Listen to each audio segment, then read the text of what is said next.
Hello, good afternoon. Thank you all so much for coming. This is just such a wonderful opportunity for us from Colorado Humanities to get to come to Canyon City and to offer what I hope is going to be a very powerful and impactful program. My name is Jennifer Macias. I'm the History Programs Coordinator for Colorado Humanities, and I feel like I have the best job because I get to come out into all of our Colorado communities across the state and share this kind of important programming with all of you. And I know that Canyon City loves Chautauqua, so that also is near and dear to my heart. So thank you for having us back last year. This year, how many of you saw Josephine Baker last year out of curiosity? Okay, good. I'm happy to have you all back and just want to say thank you again so much to the library for partnering with us. This is just such a great opportunity. I do want to highlight that they've got a beautiful donation jar in the back, and as we know, the humanities are so important, as are libraries. So please, thank you for continuing to support both of us. If you didn't happen to grab when you came in, we have these little postcards that I made this year, one about Martin Luther King, the other about Rosa Parks, and Miss Josephine Baker came back this year as Rosa Parks, and so she was the first part of our tour. And the Reverend Dr. Martin Luther King Jr. is here with us today. So without further ado, I would love to set the stage for you. If you haven't been to a Chautauqua performance before, our character will speak to you in character from the time period, which is going to be 1967, and then he will answer questions for you after his performance, and I'll help facilitate that in character 1967. So I mentioned that so that if you have questions as he's speaking, when we do ask him, do your best to try to ask him in that time period. And he is so knowledgeable that he will be able to answer them, and it's a wonderful opportunity. Afterwards, I'll break, and then you can ask him questions as a scholar and actor as well. So without further ado, the time is Sunday morning, April 30th, 1967. The place is the Ebenezer Baptist Church in Atlanta, Georgia. The Reverend Dr. Martin Luther King Jr. is about to enter his study to grant an interview prior to the sermon he is giving this morning regarding his controversial stand on the Vietnam War.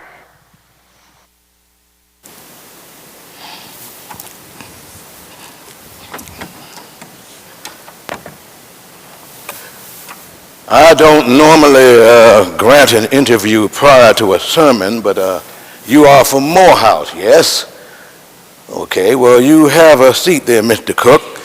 Now, I wrote for the Maroon Tiger, the paper you're writing for, in 1947, 20 years ago.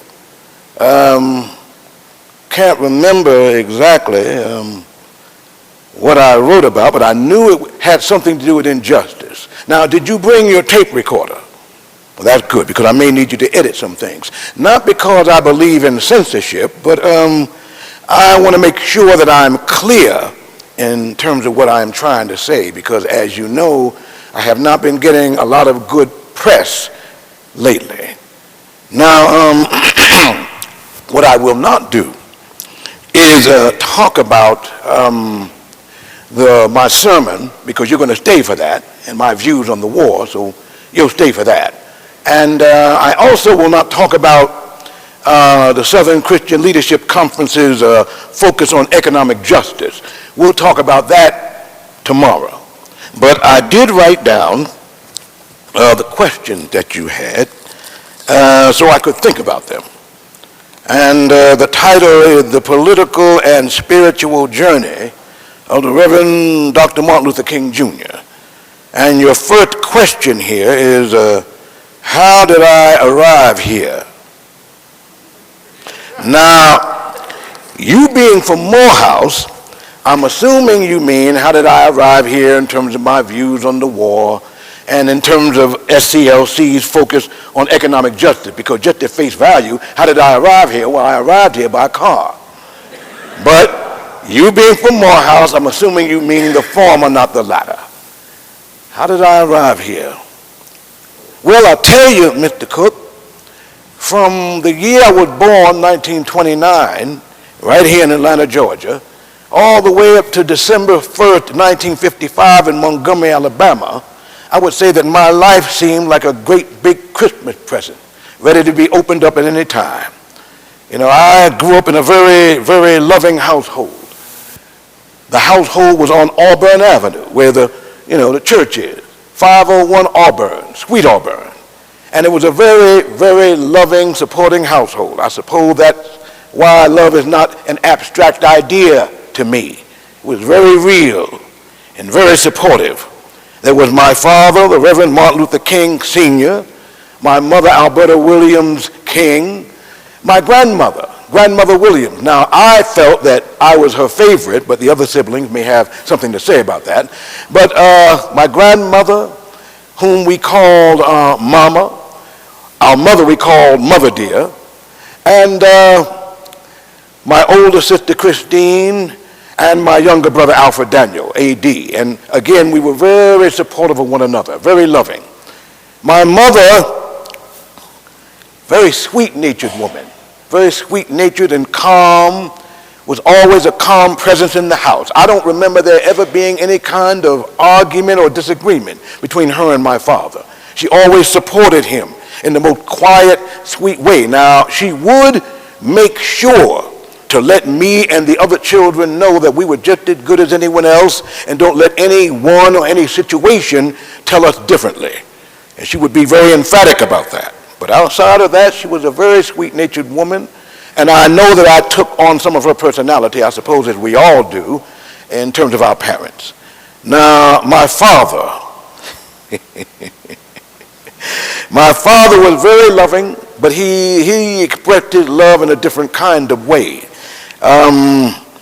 He could be very direct, very curt, very to the point, which could be very intimidating to people. And this is something that he would do for all people. Didn't matter, black or white, he would talk to people. And let me give you an example. I was very young. I was sitting in the back seat of my father's car. And of course my father was driving.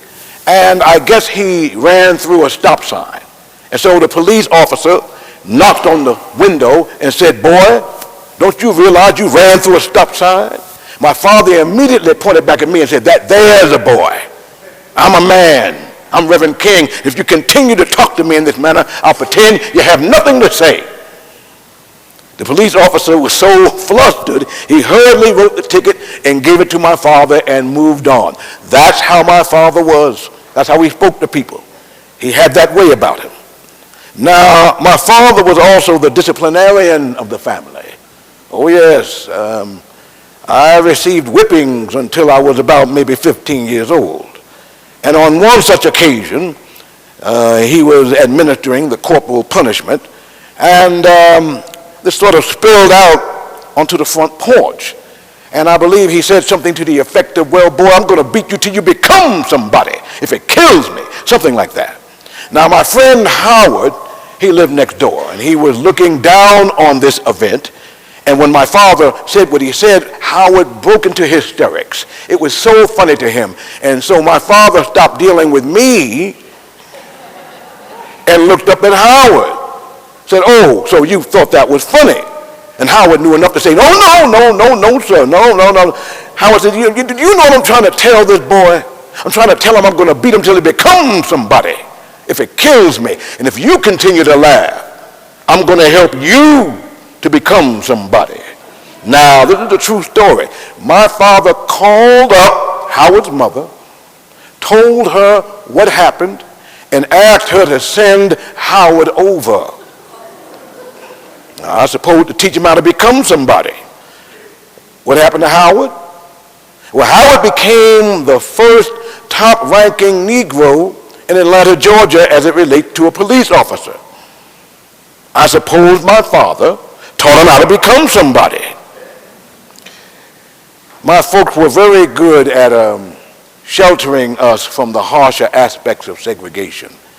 And although they couldn't shelter us from anything, they were very good at it. But if you are a black child growing up in the South, the segregated South, of course, you're going to encounter segregation. Now, there were a number of times that I encountered it, but there are two very memorable times. And the first time, I was very young, and there was a store that was across the street from where we lived, and it was owned by a white family. And they would come, of course, to tend to the store, and they would also bring their little boy. And him and I were very dear friends. I mean, we played all the time.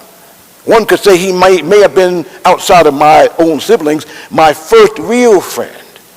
So one day, I came to see him, to play with him, and he was sitting down looking rather sullen, and I asked him what was wrong. He said, well, I can't play with you anymore. I said, well, why? He said, because you're a colored boy. My parents don't want me playing with colored boys. I was very disturbed by that. And I went home, told my mother and father. They looked at one another that way that black parents look at one another when this type of thing comes up. And they sat me down and they told me about the history of slavery and segregation. And my mother was emphatic. She said, but I don't want you to think after this that you're any lesser than anyone else. But already in my little mental sky, the unconscious hatred and bitterness of all white people started forming. And they said something else. They said, because we were Christians, that we had to love our brethren, not what they did, but in spite of what they did. And I couldn't understand that at the time. I couldn't understand how I could love anybody who didn't love me. Now, I myself had an uncomfortable conversation with my little girl, Yolanda. You know the amusement park, Fun Town. Well, every time she would see a TV ad or we would pass a billboard when we were driving and she was in the back seat, she would get so excited. Oh, Mommy, Daddy, I want to go to Fun Town. Why can't I go to Fun Town? And either Mrs. King and I, we would either say nothing, be very silent, or we would gently, very gently change the conversation. Well, one day it came on the TV and she was emphatic. Oh, I want to go to Fun Town. Mommy, Daddy, why can't I go to Fun Town? Why can't I go? You know, Mr. Cook, I've been told that I speak eloquently on various issues, but I found myself stuttering and stammering, trying to explain to my baby, my little girl, why she could not go.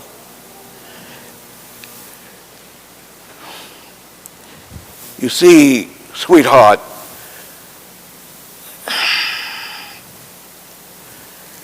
darling,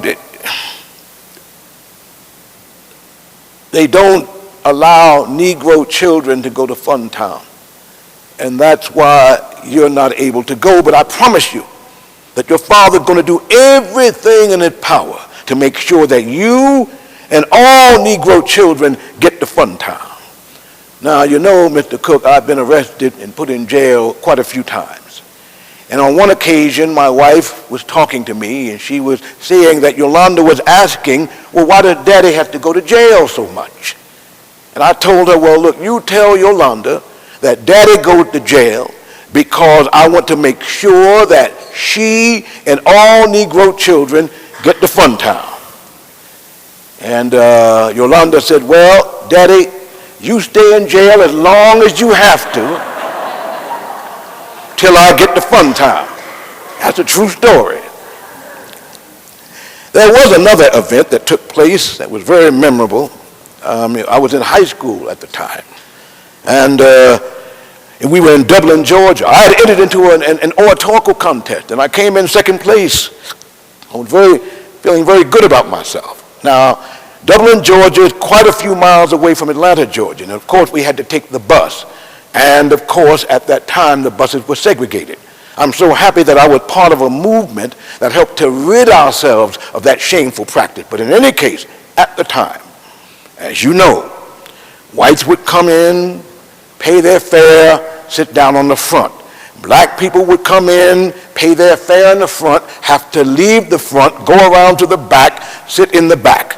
And as more white people came on and it became full, didn't matter how many black people were sitting, they would have to stand up to allow the white people to sit down. That was the practice.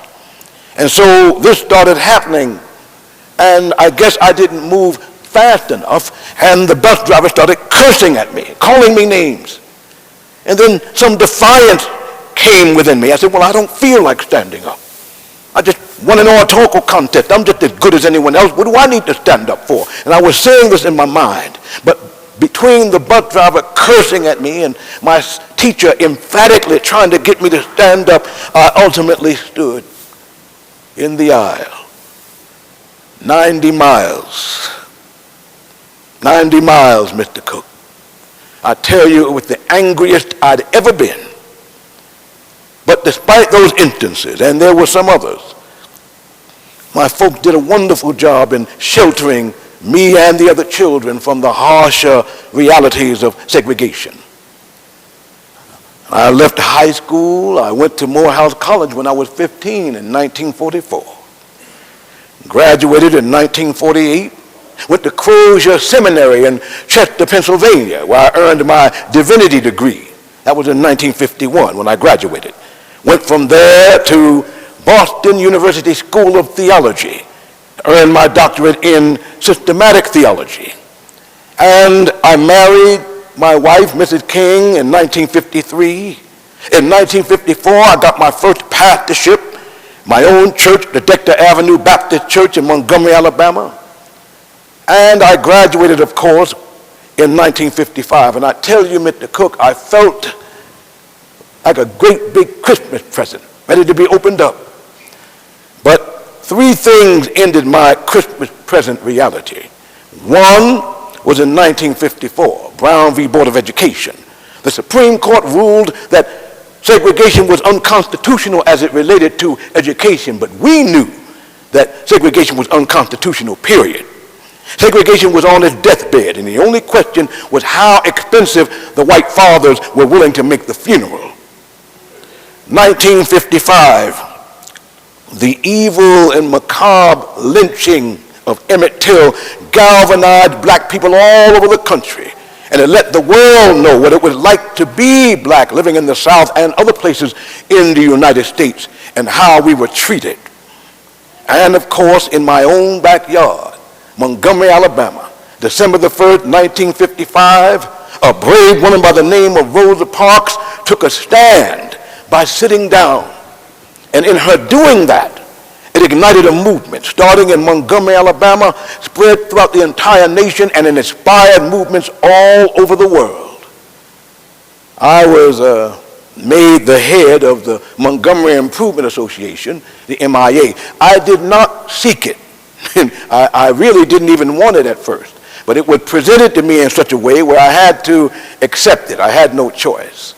And that, Mr. Cook, is the end of my Christmas present reality. Now, there is another question that you have here that I think is very, very important, and I thought about it a lot. How has this movement impacted my faith? January 27th, 1956. Now, I know that date may not mean a lot to most people, but it means a great deal to me. You see, when I became president of the MIA, we all thought that the boycott would just last 1 week, maybe two, because what we were asking for was so reasonable. All we really wanted was a more gentle way, a more gentle version of segregation. But the city fathers were so stubborn, they refused any concession. And so we decided that we were going to end bus segregation in Montgomery, Alabama altogether. And when the white power structure saw that the black people meant business, they started doing very ugly things. One of the things they did was to arrest members of the MIA. And I was arrested on January 26th, 1956. It was the first time I had been arrested. Supposedly I was moving at 30 miles an hour in a 25-mile-an-hour zone, something of that nature. In any case, they put me in the back seat of the car. Now, I thought they were just going to take me right down to the Montgomery City Jail. But they drove me around for hours, and I didn't know what was happening. Late into the night, and your mind, Mr. Cook, starts playing tricks with you. And I said, well, these are men of the law. They may not do anything to me. And then another part said, well, they may not do anything, but they may put me in the hands of someone who will do something to me. I tell you, Mr. Cook, I was afraid, to be honest with you. And in the darkness, I saw a big sign saying Montgomery City Jail. You know, that was the happiest I'd ever seen a jail sign in all my life. And they put me in the segregated wing, of course, with the black prisoners, and they started recognizing me. And they were, Reverend King, what are you doing here? And Reverend King, why would they arrest you? And this started turning into, Reverend King, can you get me out of here? Reverend King, I've been put here unjustly. Reverend King, can you do this for me? Reverend King, can you do that for me? And I had to raise my hand and say, fellas, before Reverend King can do anything for anybody, Reverend King first had to get out of jail. And they laughed. And I remember when my bond was posted, I remember one of the prisoners yelling, don't forget about us, Reverend King. I never did. You see, this was the first time I had been arrested, Mr. Cook, and it was a galvanizing experience for me. Now, the next day, January 27th, 1956, I had been working all day at the Montgomery Improvement Association office, and all I wanted to do was to come home and go to bed. Now, remember, when the white power structure saw that black people meant business, they started doing ugly things. And one of the other things they would do is to call incessantly, all day, all night. Sometimes we received about 40, 30 calls a day. Unfortunately, Mrs. King caught the brunt of this because she was at home taking care of our firstborn. I don't know how she shouldered it, but she did. In any case, this one phone call, it rang, and I picked it up, and on the other end was a voice I'll never forget. And he said, nigger, we're tired of your mess now. If you don't leave town in 3 days, we're going to blow your brains out and blow up your home. I hurriedly hung up the phone, and I was very shaken by that. I've heard them say things before, but this voice got to me. I tried to shake it off, and I went to the bedroom, and then I looked at my little girl. She had just been born a little over a month ago, and she had this wonderful smile, and she would make me smile. And then I looked at my wife, my loving and devoted wife, and she was sleeping. And all of a sudden, a fear and anxiety gripped me because I realized that they could be taken away from me at any point, or I could be taken away from them. And I couldn't stay in the bedroom. I had to go into the kitchen, warm up some coffee, thinking that coffee somehow would cause me to relax. Started thinking about many things, Mr. Cook. Started thinking about my university days, and where we would have debates about the essence of sin and evil in the world. But that was theoretical. It didn't do anything for me. I couldn't call on my father or my mother. They were 120 miles away, 150 miles away. Couldn't call on anybody but that man that my father talked about oftentimes in his sermons. That man who can make a way out of no way. You see, Mr. Cook, my religious beliefs, my Christianity was something that was inherited. It didn't come through hard-won struggle. And this was the first time that I had been confronted with my faith. I prayed over that coffee, Mr. Cook. I prayed a prayer. God, I'm down here trying to do right. I believe what I'm doing is right. I'm losing my courage. I'm faltering. trying to find some way to get out of this, leaving myself some kind of dignity, and I can't allow the people who allowed me to lead them to see me faltering, because they may begin to falter. I'm at the end of my rope.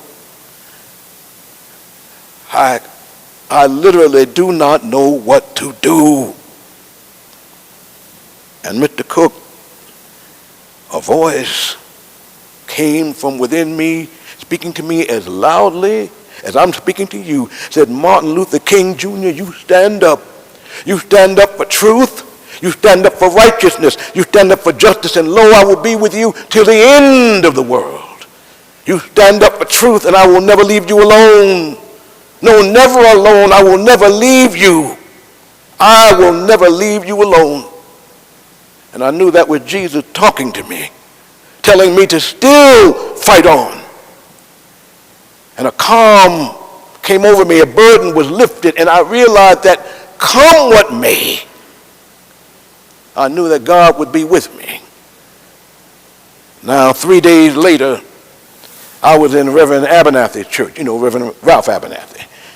And I was sitting down, and all of a sudden I saw all this commotion in the back, and people wanting to walk up but then walk back and shaking their heads, and I had to ask what was going on. And then Reverend Abernathy came to me and said, Martin, your home was bombed. I said, well, is my wife and child all right? He said, well, we're trying to find that out now. Now, given what happened to me 3 days ago, there was a semblance of calm, and I said, well, God, if this is what you ask of me, I will try my best to shoulder it. I told the people in the church what had happened, and I hurriedly went to my home. Now, as I was heading home, I saw wave upon wave of black people coming to the home because they had heard about the bombing, and they were very angry. Some of them carried sticks and bottles. Some of them had guns. And I ran up the stairs, and I saw my wife and child, and I hugged them, thanking God that I was all right. And then one of the city fathers came to the door and said, you better get out here. There may be a riot out here. And so I went out, and I talked to the people. My wife and child are all right. I'm all right. All of you who have weapons, please take them home. This movement is God's movement. It's not my movement or anybody else's. It's God's movement, and God is leading us. So if I happen to fall down today or tomorrow, this movement will continue. We must love our white brethren, not what they do, but in spite of what they do. This is what we're taught. Please, I'm asking everybody, please, just head on home. Now then the city fathers wanted to get up and start talking, and then the people started getting upset again. And I said, please let them say what they need to say, and let us move on. We're all right because God is with us. And I heard someone from the crowd say, God bless you, Reverend King. God bless me. That evening, we stayed in a friend's house, and I was sitting up in the bed, and I was looking out the window, seeing the street lamp in the distance, and an old feeling of motion came over me. That same feeling that I had when I was standing in the aisles on that bus. Anger, hatred, bitterness. What kind of people would blow up someone's home and murder their family? What kind of people are these? And then another voice came and said, now Martin, you can't hate them because hate is too great a burden to bear. You work on that system that allowed them to do these dastardly evil things. That's what you work on. You hate the deed, you work on that system and changing it. But don't hate them because they know not what they do.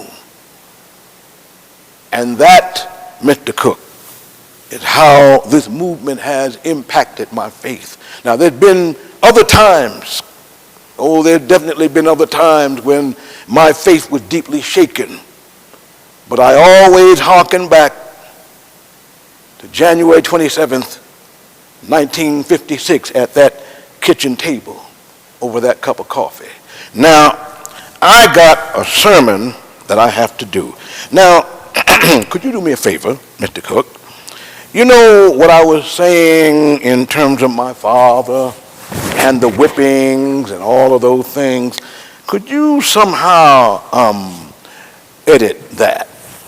I'll tell you why. You see, because my father also went to Morehouse College, and he's a Morehouse alum. And he may decide to pick up the Maroon Tiger, and if he reads that, well, he may try to help me to become somebody again. So if you could change that, you can edit that, I would be most appreciative. Now, we're going to talk after the sermon, and we'll speak the next day in regard to the issue of economic justice. So you do well, Mr. Cook. I will talk to you soon.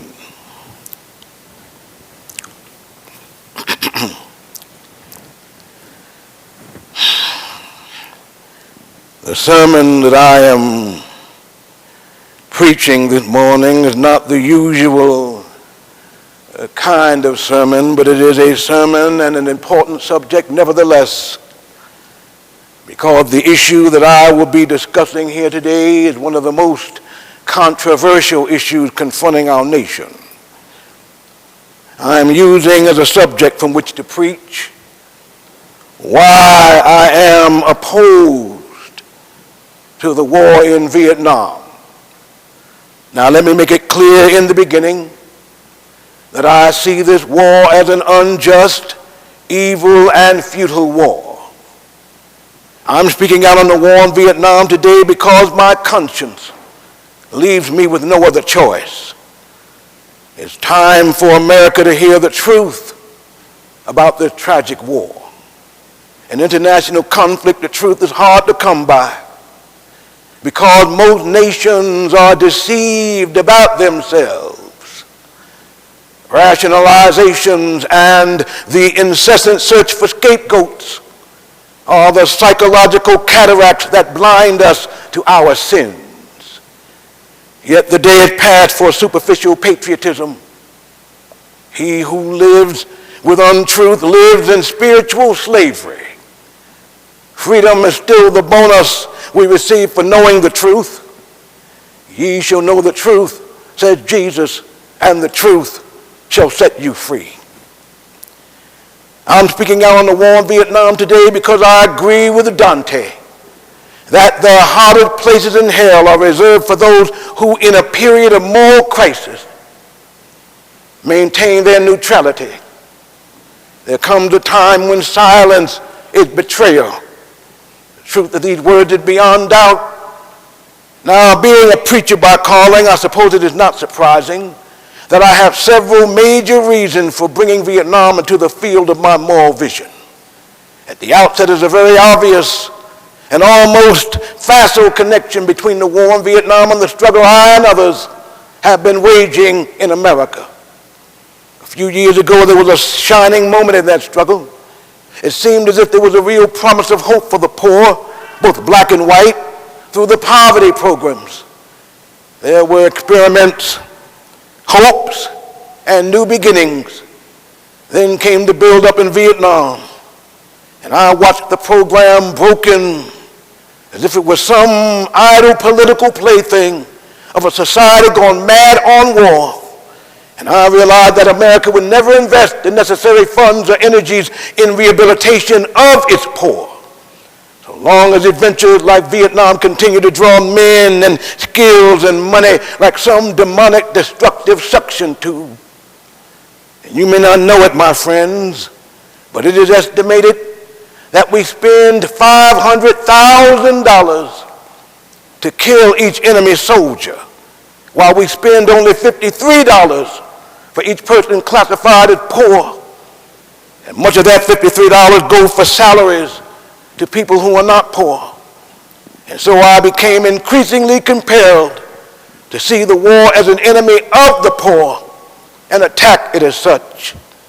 Perhaps a more tragic recognition of reality took place when it became clear to me that the war was doing far more than devastating the hopes of the poor at home. It was sending their sons and their brothers and their husbands to fight and die in extraordinarily high proportion relative to the rest of the population. We were taking the black young men who had been crippled by society and sending them 8,000 miles away to guarantee liberties in Southeast Asia, which they had not yet found in Southwest Georgia or East Harlem. And so we were repeatedly faced with a cruel irony of watching Negro and white boys on TV screens as they kill and die together for a nation that had been unable to seat them together in the same schoolroom. So we watched them in brutal solidarity, burning the huts of a poor village when we realized that they would hardly live in the same block in Chicago or Atlanta. I could not be silent in the face of such cruel manipulation of the poor. My third reason moved to an even deeper level of awareness, for it grows out of my experience in the ghettos of the North over the last 3 years, especially the last 3 summers. As I walked among the desperate, rejected, and angry young men, I tried to tell them that Molotov cocktails and rifles would not solve their problems. I tried to offer them my deepest compassion while maintaining my conviction that social change comes most meaningfully through nonviolent action. But they ask, and rightly so, what about Vietnam? They ask if our own nation wasn't using massive doses of violence to solve its problems, to bring about the changes it wanted. And their questions hit home. And I realized that I could never again raise my voice against the violence of the oppressed in the ghetto without having first spoken clearly to the greatest purveyor of violence in the world today, my own government. For the sake of those boys, for the sake of our government, for the sake of the hundreds of thousands trembling under our violence, I cannot be silent. Been a lot of applauding over the last few years. They've applauded our total movement. They've applauded me. America and most of his newspapers applauded me in Montgomery when I stood before thousands of Negroes getting ready to riot when my home was bombed and said, we can't do it this way. They applauded us in the sit-in movement when we nonviolently decided to sit in at lunch counters. They applauded us on the freedom rides when we accepted blows without retaliation. They praised us in Albany and Birmingham and Selma, Alabama. Oh, the press was so noble in its applause and so noble in its praise when I was saying, be nonviolent toward Bull Connor. When I was saying, be nonviolent toward Jim Clark. There's something strangely inconsistent about a nation in the press that will praise you when you say be nonviolent toward Jim Clark, but will curse and damn you when you say be nonviolent toward little brown Vietnamese children. There's something wrong with that press. Now, let me tell you the truth about it. The Vietnamese people must see Americans as strange liberators. Do you realize that the Vietnamese people proclaimed their own independence in 1945 after a combined French and Japanese occupation? And incidentally, this was before the Communist Revolution in China. They were led by Ho Chi Minh. And this is a little-known fact. These people declared themselves independent in 1945. They quoted our Declaration of Independence in their document of freedom. Yet our government refused to recognize them. President Truman said they were not ready for independence. So we fell victim as a nation at that time of the same deadly arrogance that had poisoned the international situation for all of these years. France then set out to reconquer its former colony. And they fought 8 long, hard, brutal years trying to reconquer Vietnam. You know who helped France? It was the United States of America. Came to the point that we were meeting more than 80% of the war cost. And even when France started despairing of its reckless action, we did not. And in 1954, a conference was called at Geneva, and an agreement was reached because France had been defeated at Dien Bien Phu. But even after that, and even after the Geneva Accord, we did not stop. We must face the sad fact that our government sought, in a real sense, to sabotage the Geneva Accord. Well, after the French were defeated, it looked as if independence and land reform would come through the Geneva Agreement. But instead, the United States came and started supporting a man named Diem, who turned out to be one of the most ruthless dictators in the history of the world. He set out to silence all opposition. People were brutally murdered merely because they raised their voices against the brutal policies of Diem. The peasants watched and cringed as Diem ruthlessly rooted out all opposition. The peasants watched as all this was presided over by United States influence and then by increasing numbers of United States troops who came to help quell the insurgency that Diem's methods had aroused. When Diem was overthrown, they may have been happy, but the long line of military dictatorship seemed to offer no real change, especially in terms of the people's need for land and peace. And who are we supporting in Vietnam today? But a man by the name of General Key, who fought with the French against his own people, and who said on one occasion that the greatest hero of his life is Hitler. This is who we're supporting in Vietnam today. Oh, our government and the press generally won't tell us these things, but God told me to tell you this morning. The truth must be told.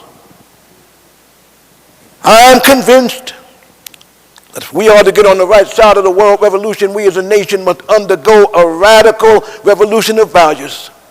We must rapidly begin to shift from a thing-oriented society to a person-oriented society where machines, computers, profit motives, and property rights are considered more important than people.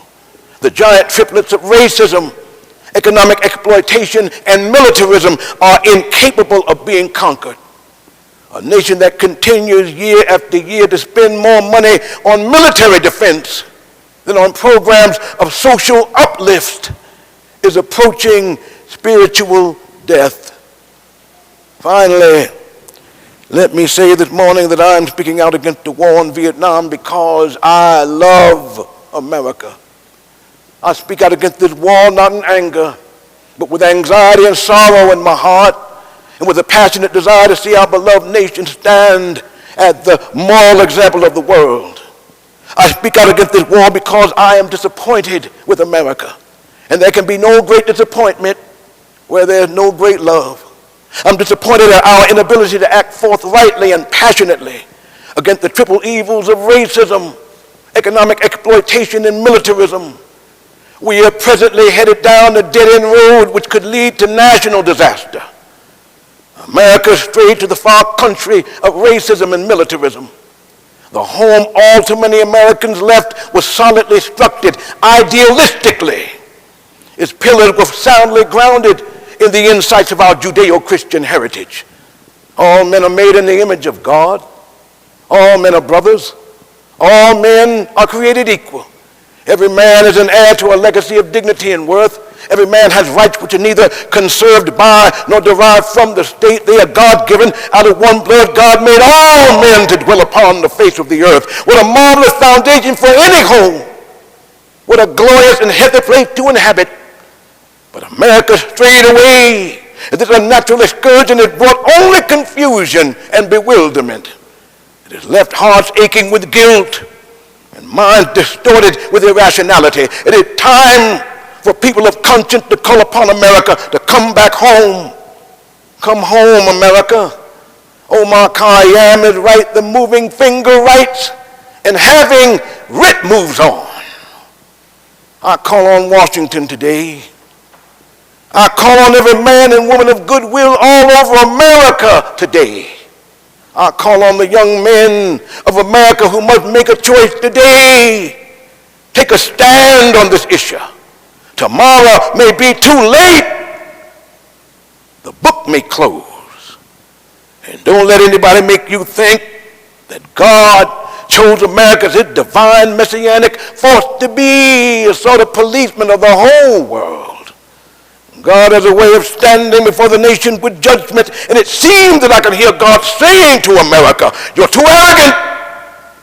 If you don't change your ways, I will rise up and break the backbone of your power, and I'll place it in the hands of a nation that doesn't even know my name. You be still and know that I'm God.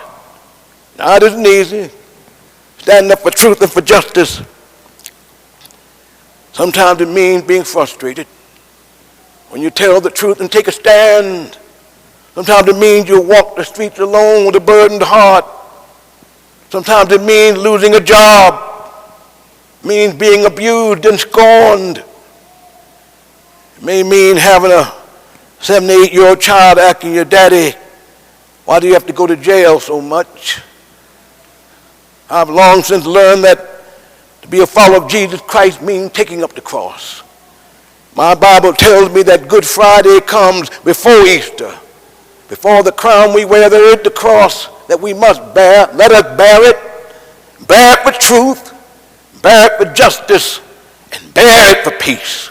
And let us go out this morning with that determination. And I have not lost faith. I'm not in despair. Because I know that there's a moral order. I haven't lost faith. Because the arc of the moral universe is long, but it bends toward justice. I can still sing we shall overcome because Carlyle was right. No lie can live forever.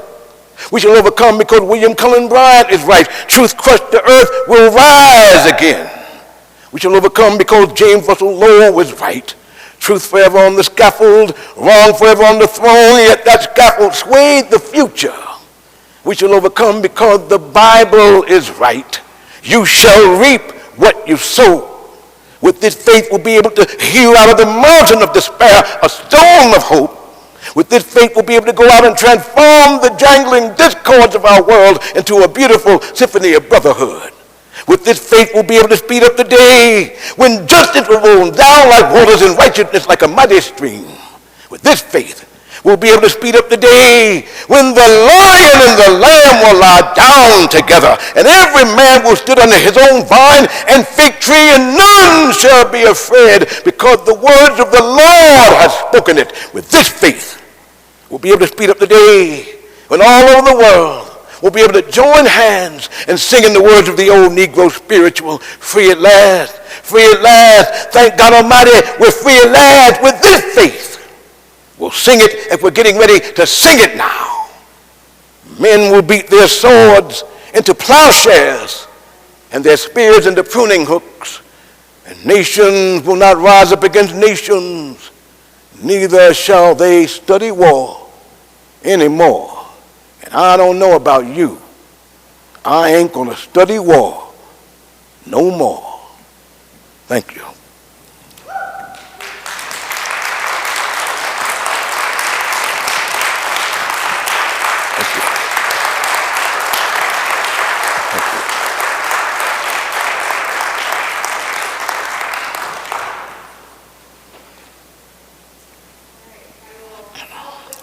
If anybody has any questions for Dr. King, that way we can all hear you. Yes.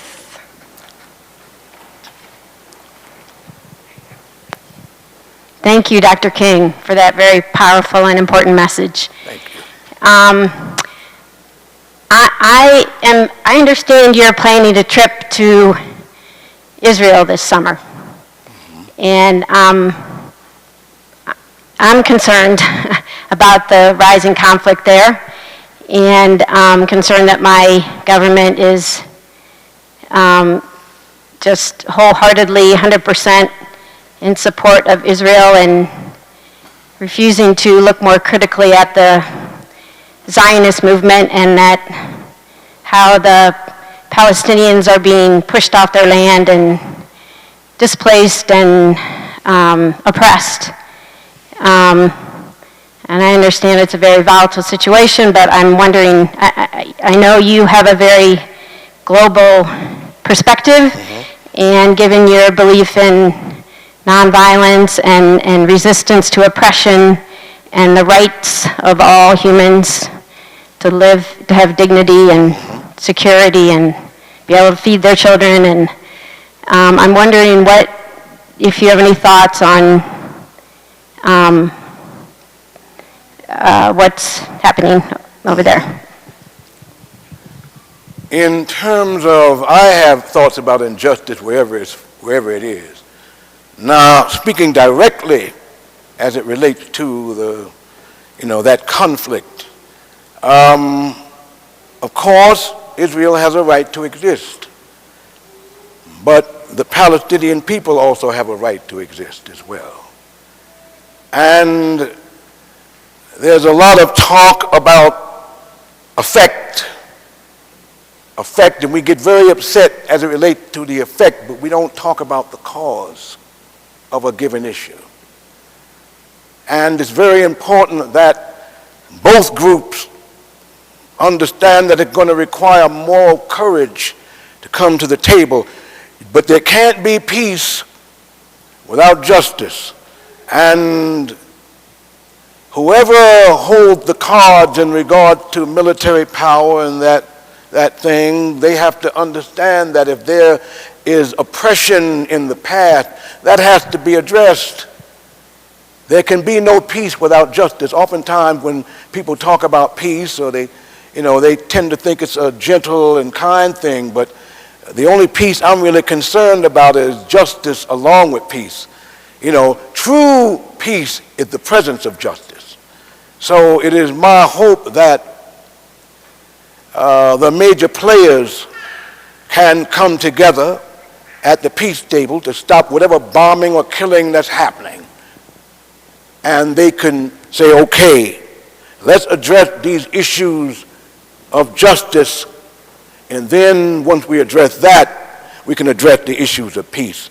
Because you can't have peace with people who are not able to determine for themselves, and that's just simply not the way it can be. So there has to be moral courage on both sides, but those issues of oppression have to be addressed before any peace can take place. And I would say that in this particular conflict, if you're talking about people being removed from their lands, then that has to be addressed. Israel had the right to exist.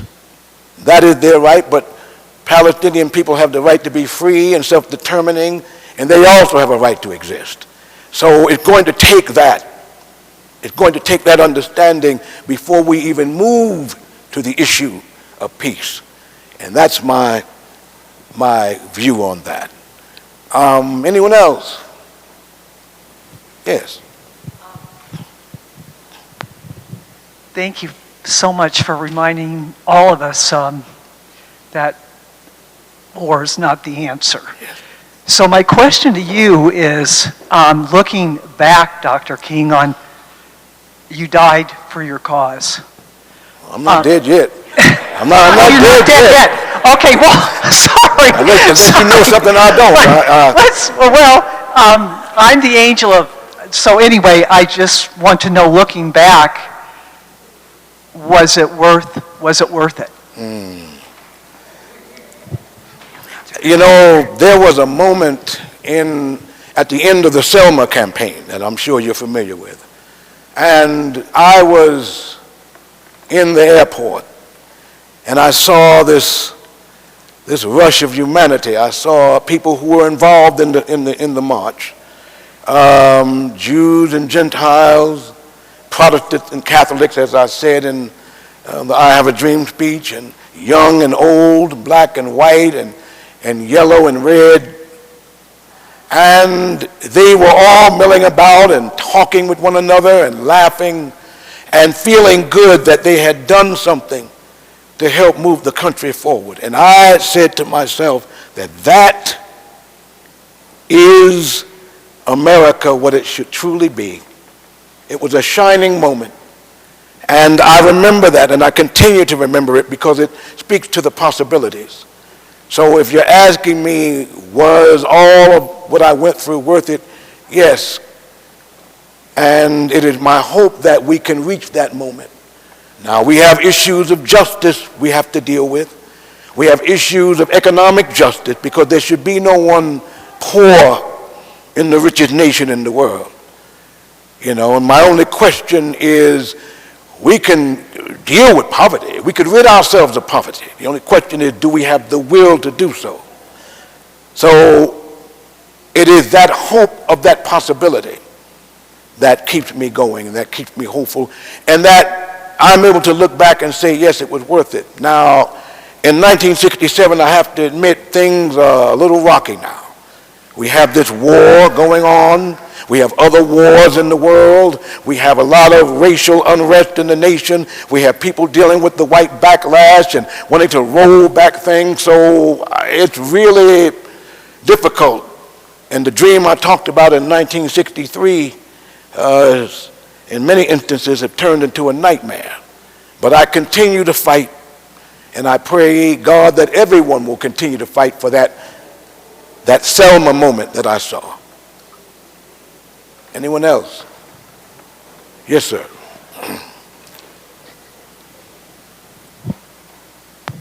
If you could see into the future, like 60 years into the future, 2024, will your job be complete? Well, it's hard to see past the veil of what I'm seeing now, but that's my hope. That's the hope that I have. But it's going to take a lot of work. And like a friend of mine, the novelist James Baldwin said, in order for us to get to this point, people are going to have to be willing to pay the price of the ticket. And far too many people are not willing to pay it. But that's what it's going to require. So I look at the future with optimism, but I also look at it with a sober mind in a very practical way. And that's my hope and prayer, that people will move forward in that way. But it's going to take work. It's going to take a lot of work. There's a question over here. Yes. Dr. King, in this area of southwest Colorado, there happens to be a large number of prisons. And the community inside the prison seems to be a lot of African Americans and people of color. So to break that cycle, what is your congregation doing? You don't seem to be getting help from the government, so is there grassroots organizations you're going to put in place to uplift that family that their father or brother is in prison? Mm-hmm. What do you have in mind to help out this population? That's a good question. What SCLC is dealing with are a number of things on a number of fronts. And there are groups that are addressing the criminal justice system, the unjust treatment of people in prison. I've been in jail quite a few times, so I can speak to it a little more intimately. And it's something that has to change for the better. So there are groups, and it would have to happen from the grassroots right now. It would have to happen from the everyday people to change legislation, which is why I encourage people to vote. Now, I realize that people can get very cynical, and I understand it. But we're not going to be able to change these things until we have people in positions of power who are able to do the things that we want them and like them to do for the betterment. I may not be able to legislate someone loving me, but I can certainly legislate them not lynching me.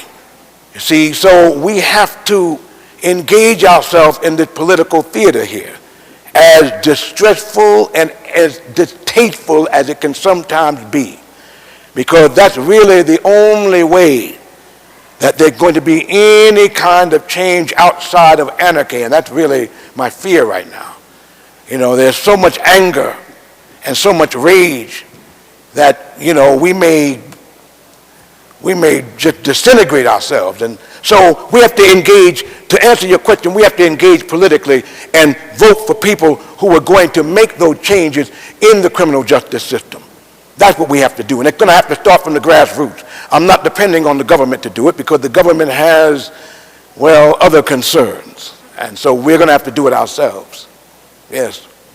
All right, we'll use that as a good transition point to thank Dr. King for being with us and switch to our scholar and actor, Marvin Jefferson, who has been doing this.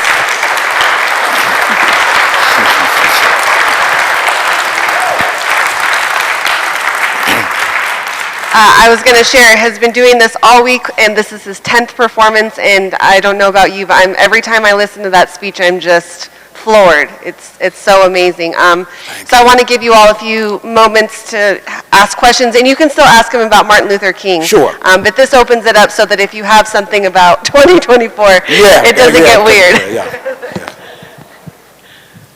I would like to ask you, in 1967, also AIM, the American Indian Movement, was beginning, and I was wondering if you connected with them, Reverend King. Oh, yes. And what your interactions were with them. Yeah. Well, the Poor People Campaign, which was toward the end of 67 and started picking up in 68, he had connected with the indigenous people.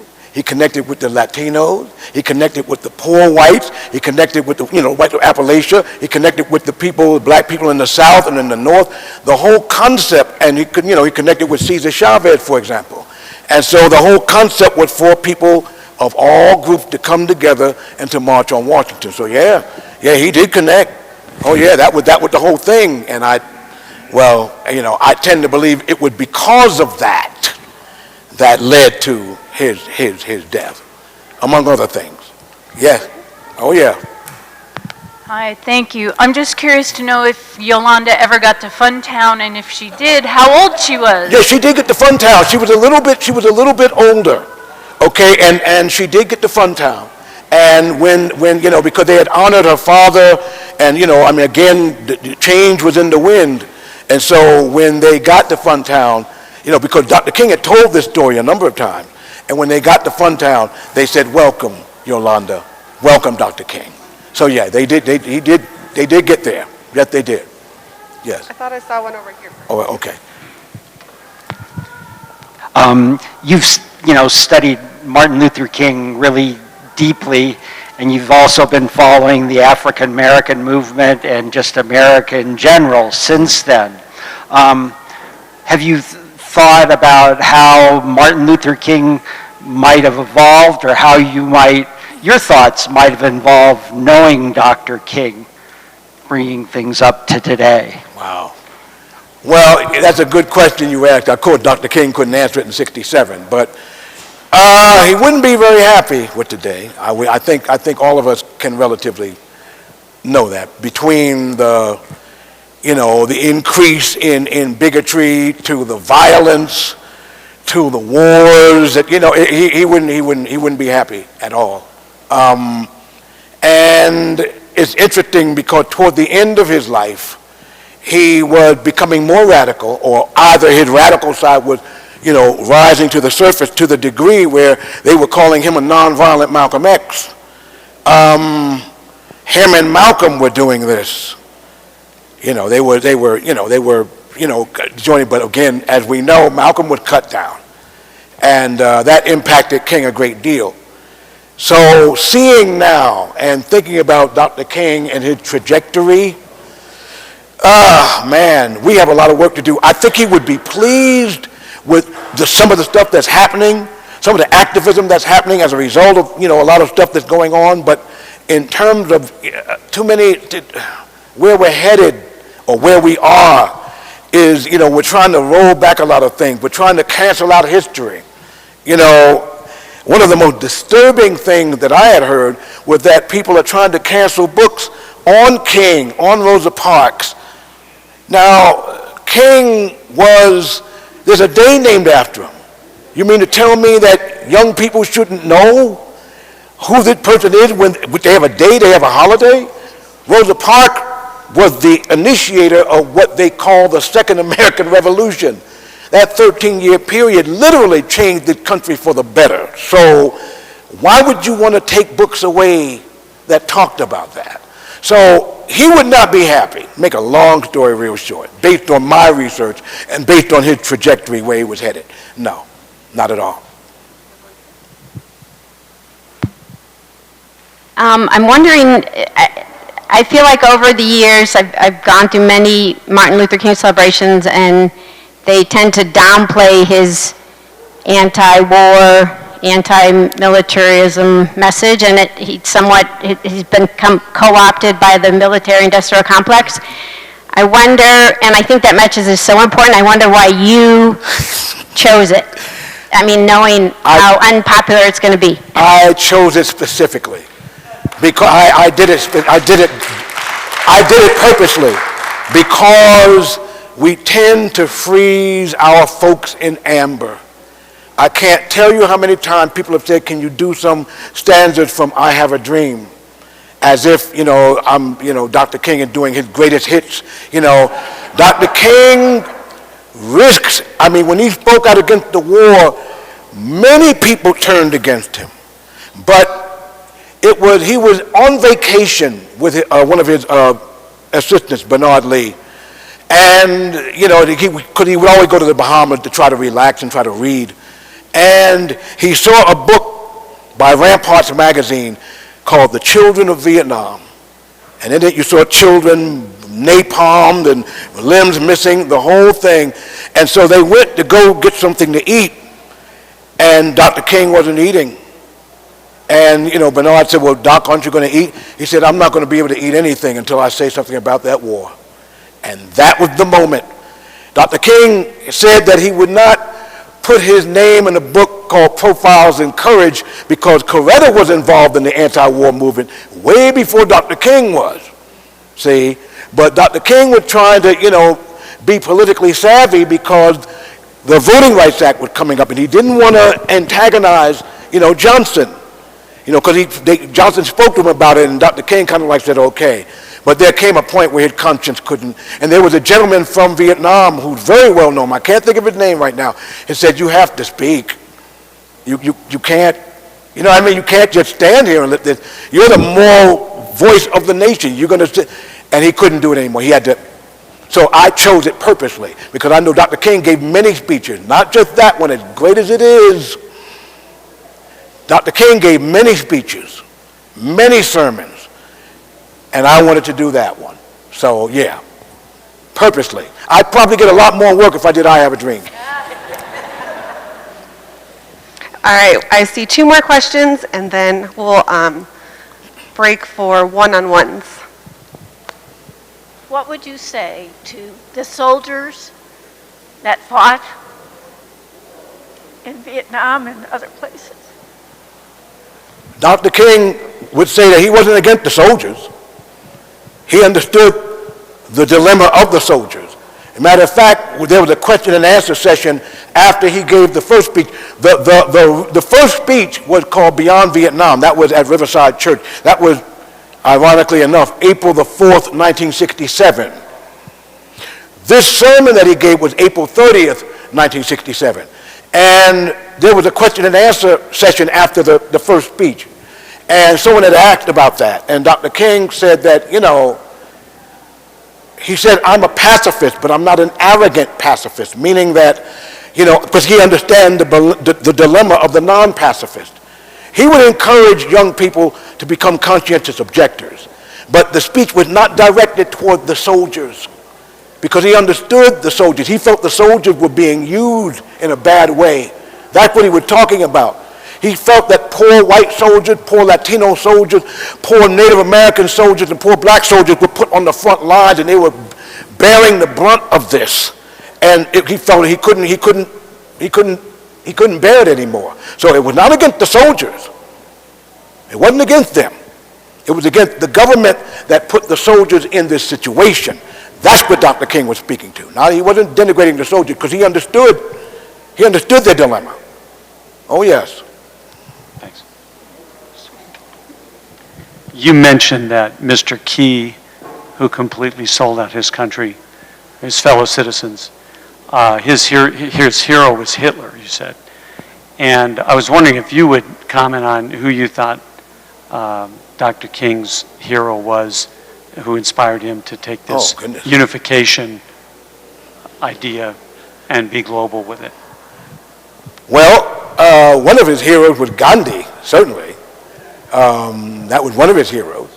Dr. King had numerous heroes. Frederick Douglass.